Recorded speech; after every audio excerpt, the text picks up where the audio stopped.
Hey, Coach Fraser Smith here with Full Circle Coaching and Consulting. And I had a conversation earlier with a client today about when and how to give a team member a raise.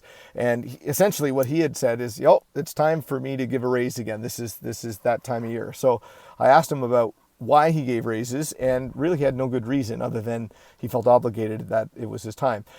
So I shared him a story because I have lived through this process where I once had an office manager who, 15 years ago, that we paid really well, and she was worth it. She worked her tail off. But one of the things we did is we gave her such a good contract that as our business grew dramatically, she was starting to get paid so much money that we couldn't afford literally to hire someone else to add to our team, which we desperately needed because we were growing. So as a result, what that contract, that pay raise process that we had kind of committed to, really it bred resentment, and ultimately that led to a breakdown in the relationship. So let's talk about when and why you give pay raises. So the first thing to consider is that the reason you have employees at all is because they offer value to your business. They actually allow you or enable your business to earn more money and to serve the community at large at a better, bigger, higher scale level. Okay?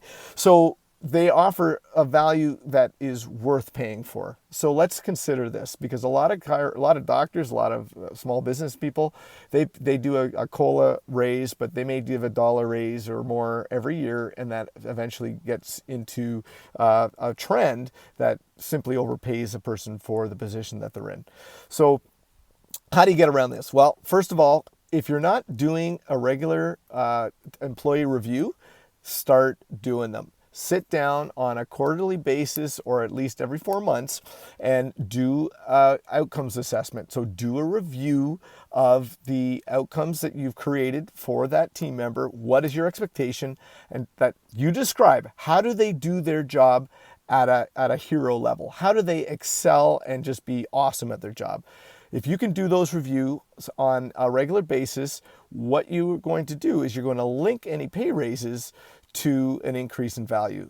So what we do in our office is, when we, rather than doing, beyond just a COLA adjustment, which is a cost of living adjustment, which you should be doing, right, just to keep up, but on any raises above and beyond that should be connected to value. So my team members will look at them. Where are their strengths? Where they excel? What are their interests? Where can they choose to take on something more? So if they will take on a project, if they will take on, even more importantly, a big task, something that either adds more value to the business, brings in more value, and or takes something off of my desk, even better, I'm willing to pay for that. Why? Because your return on investment is high. So that's the sort of thing that you should be indexing pay raises around. Not just the shame, guilt, fear of losing a staff member, but you should be indexing it on something around performance, or more importantly, increased value by taking on more tasks, more roles. Beyond that, if you want to get to the next stage of remuneration, you want to look at perhaps the profit sharing model.